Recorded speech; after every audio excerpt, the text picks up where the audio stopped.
So this video is going to be a quick review of the processes of transcription and translation. And what we have here is just a single picture that does a great job of going through both. So over here is pictured transcription. That's everything that's happening here. Remember, transcription is located inside the nucleus. Okay. And then over on this side, we have translation happening at the ribosome. And that's basically everything that's over on the right here. We're going to go through these step by step. You need to remember that transcription is DNA to RNA, and translation is RNA to amino acids, or the protein. Here's a look at the start of the process of transcription. Remember, transcription is the process by which you take your gene and turn it into a piece of messenger RNA, which is the directions for the protein. The messenger RNA is the substance that takes the directions from the gene out of the nucleus. And so when we're looking here, what we're seeing is the enzyme RNA polymerase.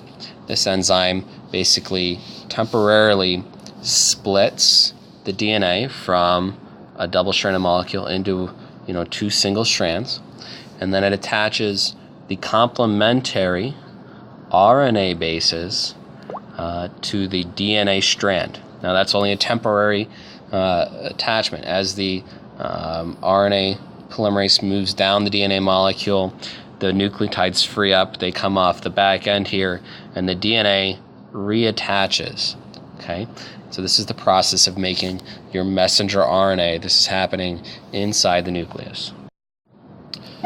Okay, the way this complementary pairing works, remember in DNA, it's A attaches to T and C attaches to G. In RNA,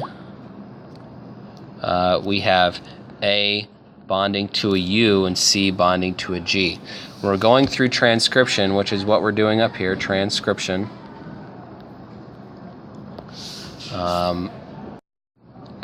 We're making the RNA base, A, U, C, or G, that would bind to the DNA base that's present in the gene. So I'm going to take a second and write a couple of these out, and then if you want to pause the video, you can go through, and then I'll show you the answers. So complementary to a DNA T would be an RNA A. Complementary to an A would be a U, and then a C would be a G, so AUG. Up next, complementary to a C is a G, G is a C, C is a G. So we've gone through. If you have a DNA T, the RNA is going to have an A. If you have an A in the DNA, the RNA is going to have a U. If you have a C, it's going to have a G. So that shows you all four letters. I'm going to sort of do the magic reveal here then. Okay, so you should have the following.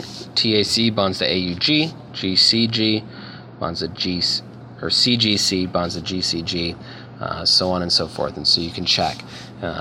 These would be the complementary sequence down here. Complementary means that they would attach to or bind to. That's how you make your messenger RNA. Your messenger RNA is always going to be complementary. So this slide is just showing a general overview. RNA polymerase, a circular molecule here, adding complementary bases over here, and then traveling down the parental strand of DNA until it reaches the end of the gene. So the gene is basically from here to here. What you'll then have is a piece of messenger RNA, whose job it is to carry the directions to build the protein from the nucleus, from the DNA, out to the site of the ribosome, either the rough or smooth endoplasmic reticulum. So up to this point, we've basically sort of done this part of the process here. So we've temporarily split the DNA right here from here to here. We've attached in the complementary RNA bases with RNA polymerase added in. So if we had a C, we're going to have a G, a T, you'll have an A, C, G, G to a C, and then an A right here is to a U. That's the one you guys get confused on. If you had an A in your DNA, you'd have a U in your RNA. Notice that there are no T's, no thymines in the messenger RNA molecule. RNA lacks thymine. And so that's a process of transcription happening in the nucleus of the cell. Up next, we're going to move over to here to translation, which is taking that piece of messenger RNA, this piece right here, out of the cell to the ribosome, okay, and starting to build the protein, which is shown up here, the protein. Okay, the process of building the protein from the piece of messenger RNA is called translation. I like to say translation because you're changing languages. You're changing from a ribonucleic acid to an amino acid. So completely different type of biological molecule here. What we do in translation is our body reads the messenger RNA in groups of 3 nucleotides. Okay, these are called codons. A group of 3 nucleotides is called a codon.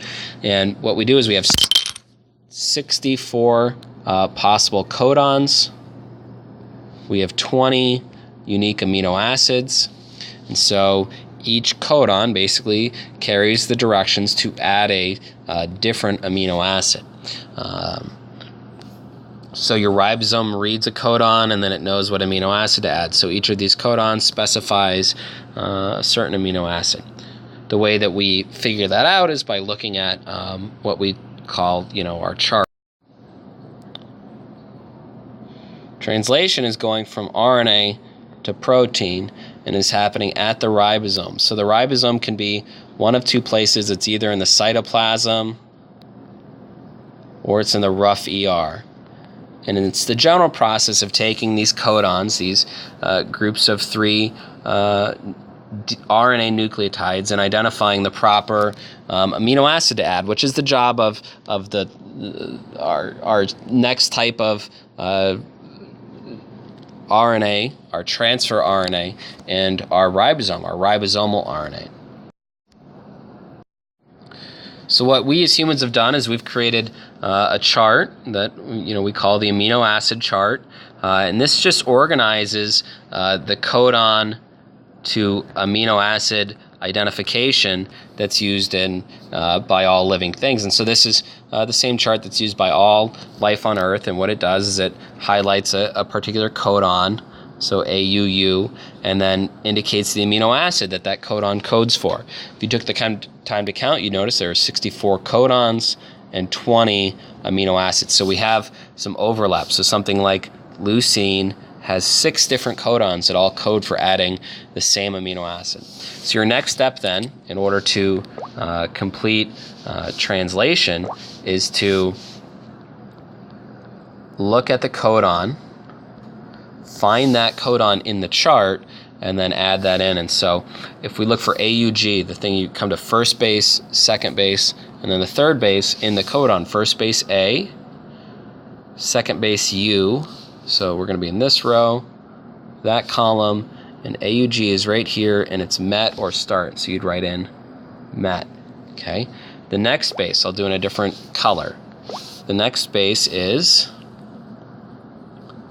CGC, so we're looking for G, down here at the bottom, second letter C, okay, so they intersect in this box, okay, and G is right here, which is alanine, ALA.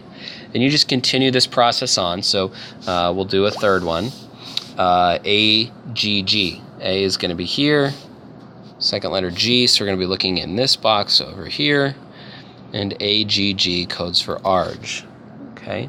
And so you'll notice a couple of things. There's a start codon. That's what you'll find at the start of all real RNA sequences. And there's 3 stop codons. These tell the ribosome to stop adding amino acids. And so what I'm going to do again is a nice little reveal then of all the answers. Okay. So if you ran through this chart, you should have got MET, ALA, ARG, ARG, GLN, LEU, LEU, TRP, and then stop. So you should have taken the time to practice that.